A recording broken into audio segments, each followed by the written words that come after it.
హరే కృష్ణ. మనం ఇప్పుడు తిరుకొవ్వూరులో ఉన్నాము.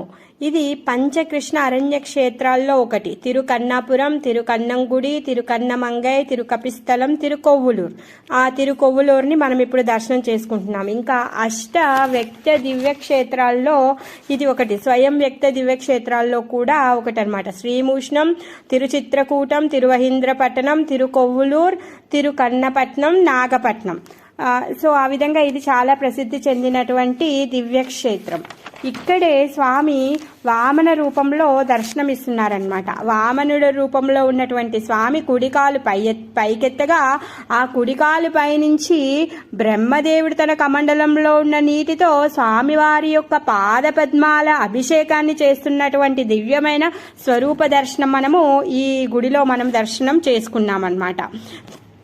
చాలా పెద్ద గుడి, చాలా పెద్ద పెద్ద ప్రాకారాలు ఇక్కడ ఉన్నాయి. ఊరంతా వ్యాపించి ఉన్నటువంటి ఈ మందిర యొక్క దర్శనం పరమ అద్భుతంగా ఉంది. ఇక్కడ పోయిగై ఆల్వార్లు, పూదత్త ఆల్వార్లు, పేయ ఆల్వార్లు, మృకండ ఋషి అందరికీ కూడా స్వామి దర్శనం ఇచ్చారనమాట. మృకండ ఋషి ఆశ్రమం పైన అరుగుమైన కూర్చున్నప్పుడు స్వామి దర్శనం ఇచ్చారంట. ఇక్కడ మృకండ ఋషి వాళ్ళ భార్య సమేతంగా ఉంటాడనమాట. మృతవతితో తను ఉంటాడనమాట. ఇంకా ఇక్కడ శుక్రాచార్యులు ఉంటారు. పాదసేవలో స్వామి యొక్క పాదసేవలో నమూచి ఎవరంటే బలి మహారాజు యొక్క కొడుకు వామనదేవుడి యొక్క ఆ పాదాల దగ్గర కూర్చొని పాదసేవలో ఉన్నారనమాట. ఉత్సవర్లు నాలారు దివ్య ప్రబంధం ఇక్కడే మొదలైంది. పోయిగై ఆల్వార్లు, పూదత్త ఆల్వార్లు, పేయ ఆల్వార్లు బృకండ ఆశ్రమం దివ్య ప్రబంధము ఇక్కడే మొదలైంది అనమాట. పోయిగై ఆల్వారు రూపం చాలా పెద్దగా ఉంటుంది. కుడికాలు పైకెత్తి ఉంచుతారు. ఆ కుడికాలు పైన బ్రహ్మదేవుడు ఉంటారు. ఆయన కమండలంలో జలంతో స్వామి యొక్క శ్రీపాద అభిషేకాన్ని చేస్తున్నారనమాట. కింద బలి మహారాజు కొడుకు నమూచి పాదసేవలో ఉంటారు.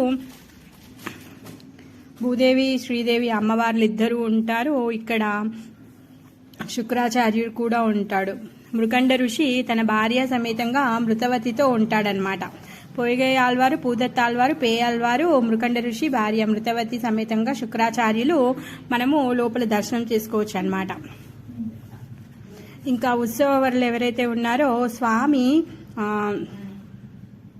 వరాహస్వామి, 12 మంది ఆల్వార్లు, రామానుజాచార్య, మనవాళ్ళ మామూలు, పీఠంలో శుక్రాచార్య, వీళ్ళందరూ కూడా కూర్చొని ఉంటారనమాట.